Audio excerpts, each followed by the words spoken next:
Hey everybody in the vinyl community, it's Steve from Steve Spins Records, and today we are going to look at a Tone Poet release, Lee Morgan's The Cooker. So did another Lee Morgan video on the Sidewinder and had the Cooker first, ended up buying the Sidewinder second, and we'll get into what we get in the package, a story about the album itself, and then who the album might be good for, who might want to listen to it, who might want to check it out, and whether or not you should add it to your collection. So again, Lee Morgan, The Cooker, it's from the Tone Poet release.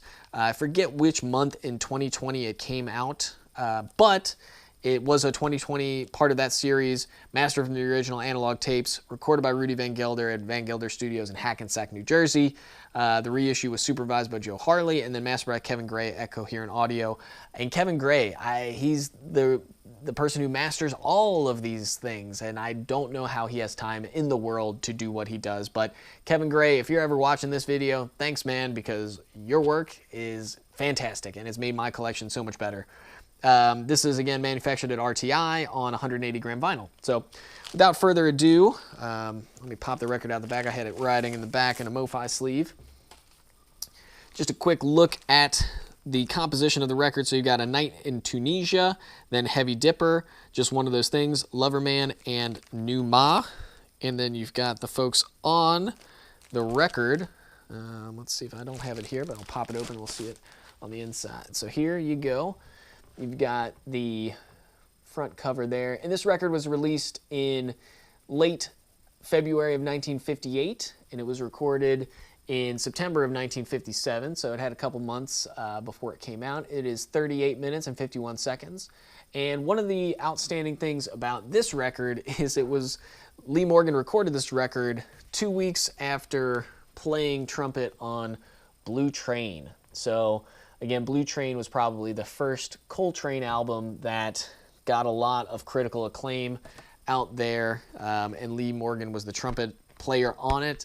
The other thing that's incredible about this album and about Lee Morgan recording this album is he was 19 at the time, meaning he was also 19 when he recorded Blue Train, but 19 at the time when he came in as the Cooker. He was the leader of this album and borrowed a lot from his experience in what he had seen and what he had done, added his own flair to it, and then went from there. So even A Night in Tunisia, right, that's kind of a Dizzy Gillespie well-known track of the 1940s. He put his own spin on it. He has his own solos on it. He worked with the other guys on the record to have their solos on it as well. So, and then speaking of the other guys on the record, you've got Pepper Adams on the baritone sax.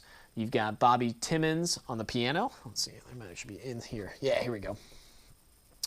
So, yeah, Bobby Timmons on piano. You got Paul Chambers on the double bass, Philly Joe Jones on the drums, and Paul Chambers and Philly Joe Jones were also on Blue Train.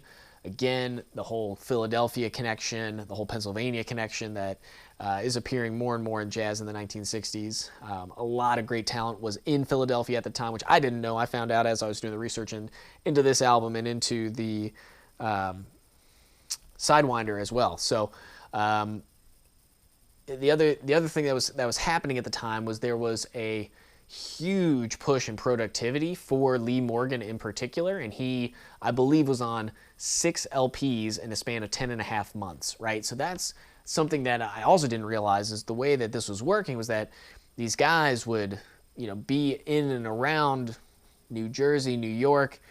Someone might give them a call, say, hey, can you show up and play at the studio? They'd come in, they'd do a blowing session is maybe what it's called. It's a little bit looser, a little bit more informal, as was the case with this, or they might come in with like a super strict, super disciplined arrangement as you were seeing with things like Blue Train, right? So this album and Blue Train need to be talked about together because Blue Train was very precise.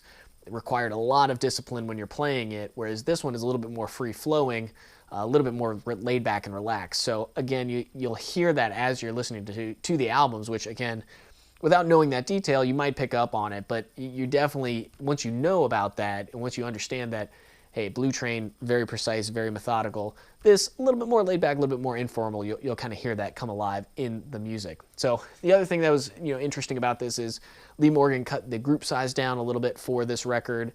He had it's himself plus those 4 other guys.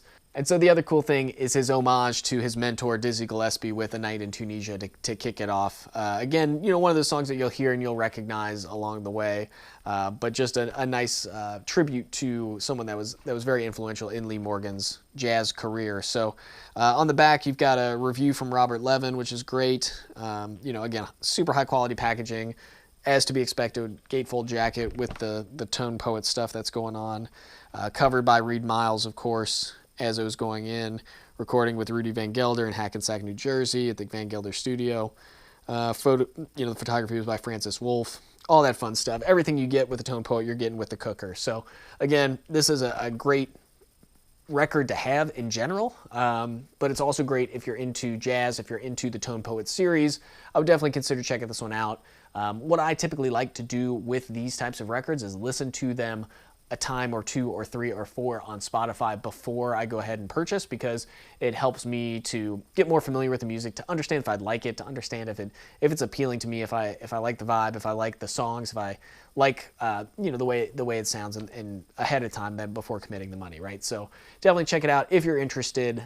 Who it's great for, again, anybody that's interested in jazz records, if they like Miles Davis, John Coltrane, Dave Brubeck, Charles Mingus, any of those guys that were big hitters in the era, definitely check out Lee Morgan. Again, his career was prolific, right, from a production standpoint, but he only made it to 33 before he was tragically killed.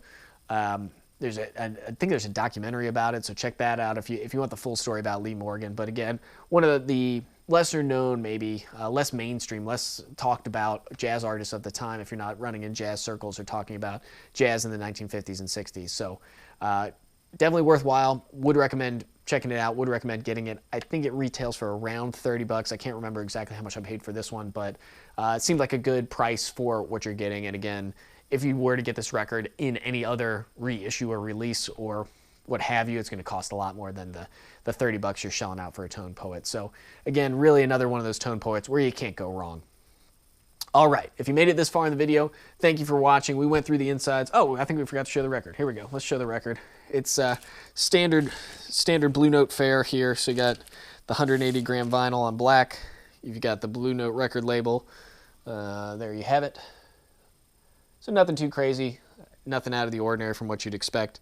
But as long as you're keeping it in the package with the jacket and the outer sleeve, you'll remember which Blue Note record you're spinning. So thanks for watching the video. If you made it this far, be sure to hit the like button because it helps me rise up in the algorithms and do all that fun stuff.